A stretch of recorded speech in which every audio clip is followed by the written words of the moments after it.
For those of you that don't yet know, Hide or Die is set to be an asymmetrical survival horror battle royale set for release sometime this fall. The team for this game just recently backed nearly 300% their original goal on their Kickstarter. It is definitely worth mentioning that the team is entirely focused on a PC release for this game, though should the game do well enough and should the team be able to support the game well enough after its release, they will likely port over to consoles as well. Anyway, things have been happening very quickly with this game, even prior to the Kickstarter happening. The very small team has already expanded a bit. The transparency they've shown and the development that they've already made us a part of is pretty huge. It feels very safe to assume right now that we can only expect for the pace to remain the same or improve. Basically, Hide or Die is certainly a game you should have your eyes on. Throughout their development process, the team plans to share with us bi-weekly updates on the progress they are making with the game, the first of which was released on the 29th of June. For the first of this kind of update, they did quite an excellent job, and there's actually a decent amount of information in there that's worth sharing. There's nothing too insane within this progress update, but it's content that's certainly worth looking forward to. Anyway, Hide or Die is set to feature many unique hunters, not just in the way they look, but the way that they play as well.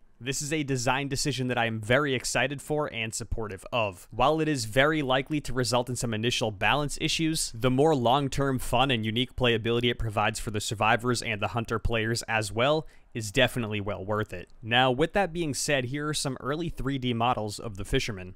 Just for the record, this is obviously not complete content for the game. This is just an early idea of how this hunter will physically appear in the game. While the Fisherman isn't necessarily a character I'm too excited to get my hands on or play against, I do think there are two major reasons you should be looking forward to this killer. First up, even if they never change this 3D model again, once he no longer looks like a plastic army soldier and they have him all painted up or whatever you want to call it, there is massive potential for him to look very cool on that alone. And second, the real reason that he's worth looking forward to is this. Now, I know this was ruined because it's in the title, but I need clicks on my videos, so I had to put it in the title. But anyway, very obviously, he's got a harpoon gun. This is yet again another early 3D model for something in the game, but with a little imagination, you can imagine what this final product is actually going to be like. And if that's not going to be enough takeaway for you to be excited, just think of some of the bigger implications that are made here. This game is supposed to be featuring many killers to play as and against. The Fisherman is said to be a ranged hunter who uses a harpoon gun to hunt his enemies.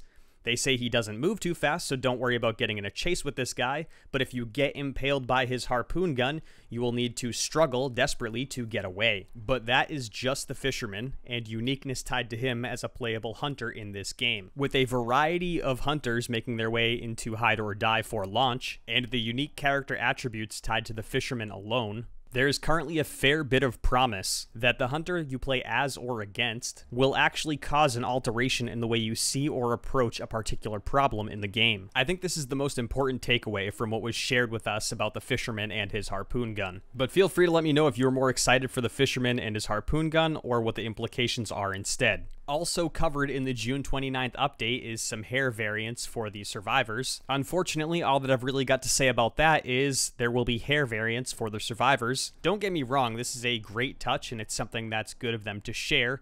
It's just, that's all that really needs to be said about it. Moving on, we have some more goodies as well, this time level updates. Now in the level updates section, we have some screenshots of both catacombs and swamps, which are both unique levels with unique attributes. As you'd expect, it's said that Catacombs features large, intricate pathways, while the Swamps map is more unique due to its varied elevation and scattered shacks. It is also stated that the goal here is to be sure that players will be on their toes navigating the environment and avoiding the hunter. I don't know about you guys, but as for a game in this genre, I feel like that's a very good goal to be trying to achieve with your map design. As long as it's done in a way that's not too frustrating for the hunter player, the more tension and fun that a survivor player can experience, the better. But back to the maps themselves, Catacombs is a level I am terrified for. I'm sure that you can tell just based off of these screenshots alone that navigating through here with the potential to have a run-in with the killer already kind of has me stressing out a little bit. And just to give you guys an idea of the diversity and design that these levels feature, here are some screenshots from Swamp as well. Swamps is obviously dark and eerie, there's no denying that. But the ways in which both Catacombs and Swamps achieve their own atmosphere is just really cool to see this early on. Now, I don't want to complicate complicate things too much, but I do want to cover something that the lead programmer did share with us on procedural sections in between the levels. As of now, the levels in the game will feature distinct sections. To progress through the level and work towards survival, players have to clear darkness from a main section and then use the transition section to progress to the next part of the map. The worlds will feature procedural sections in them, which basically means that some parts are designed to not ever be the same. Depending on the scale of it, this is generally a pretty ambitious thing,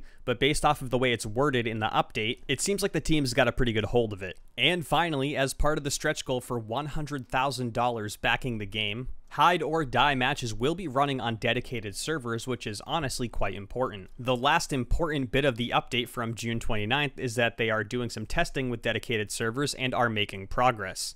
Honestly though guys, although this game is set for release in October this year, it's got a very long way to go. The momentum they've had as a small team thus far though is truly amazing, and while it seems pretty unrealistic to maintain a pace like the pace that they've had, it quite literally does make an October release possible for this game. All of that being said, I do definitely think this is a game to have your eyes on. I think in terms of fun with this genre, the most promise we have on the way is Hide or Die and Last Year, with Last Year supposedly releasing sometime late August, early September, and Hide or Die set for release in October, though until further notice, I would certainly expect delays to occur as they generally do. Anyway, you guys, that is it for this video. Please be sure to let me know what you think of Hide or Die, this project, where it's heading, what you expect of it. I'm kind of undecided, honestly. I think the game might take a lot more turns prior to its release, but based on what we've seen so far, it's easy to have a lot of confidence in the team, and that might be more important than anything else. But thank you guys for watching this video. Let me know if you want to see more Hide or Die content, more Last Year content. If you'd like to see anything covered in a video or an answer in the comments, just let me know.